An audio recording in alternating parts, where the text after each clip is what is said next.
আল্লাহ আমাদের সকলের নসিবে জুটিয়েছেন।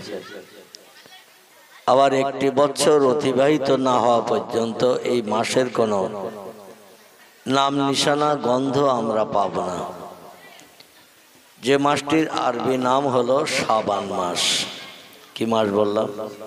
শাবান মাস। এই শাবান মাসের 30 তারিখ, এই মাঘ মাসের 30 তারিখ, শাবান মাসের 14ই শাবান দিবাগত রাত আল্লাহ পাক আমাদের জন্য এক পবিত্র রাত হিসাবে প্রতি বছর বান্দাদের কল্যাণের জন্য দান করে থাকেন। সেটা আগামী মাঘ মাসের 30 তারিখ বৃহস্পতিবার দিনগত রাত আমাদের জন্য হাতছানি দিয়ে এগিয়ে আসছে, যেটাকে ফার্সি ভাষায় শবে বরাত বলা হয়। আরবিতে একে লাইলাতুল বরাত বলা হয়। বাংলা ভাষায় একে বলা হয় ভাগ্য রজনী বণ্টনের রাত।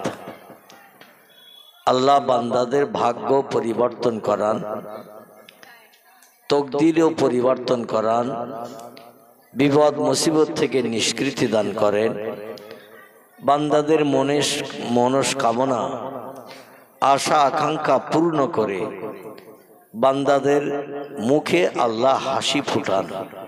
জোরে বলি একটু সুবহানাল্লাহ। আমি এই পবিত্র শাবান মাসের মর্যাদাপূর্ণ রাত 14ই শাবান দিবাগত রাত আমাদের জন্য যে রাতটি হাতছানি দিয়ে আসছে, আমার পূর্ববর্তী বক্তার মুখে আপনারা শুনেছেন, আমিও বিশ্রামে থাকতে থাকতে শুনছিলাম। উম্মতে মুহাম্মাদের আমলের থলি সব থেকে বেশি করার জন্য আল্লাহ পাক রব্বুল আলামিন প্রতি বছর 5টা করে দিন ও রাত পৃথিবীতে দান করে থাকেন। কটা বললাম?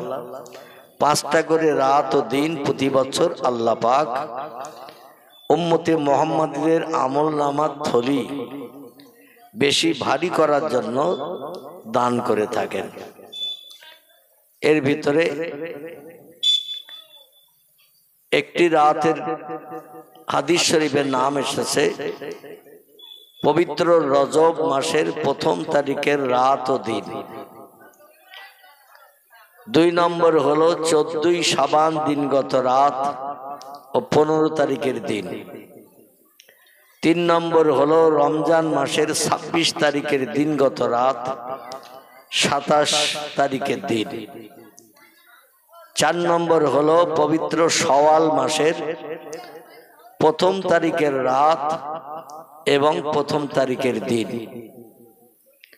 আর 5 নম্বর হলো পবিত্র জিলহজ মাসের 9 তারিখের দিনগত রাত, 10 তারিখের দিন।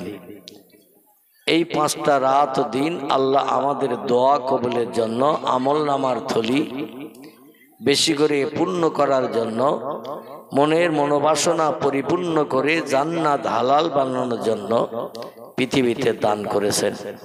জোরে বলি একটু সুবহানাল্লাহ। বর্ণনাকারীরা বলছেন এই 5টি রাত ও দিনের ভিতরে 2টি দিনের মর্যাদা সব থেকে বেশি, আর বাকি থাকলো কটি? 5টার ভিতরে 2টি দিনের মর্যাদা বেশি, তাহলে বাকি থাকলো কটা? 3টি। এই 3টি রাতের মর্যাদা বেশি। দিনের থেকে রাতের দাম বেশি 3টি, আর রাতের থেকে দিনের দাম বেশি 2টি। কেমন? আমি খুব সংক্ষেপ কিছু আলোচনা রেখে আজকের মজলিসের পরিসমাপ্তি ঘটাবো।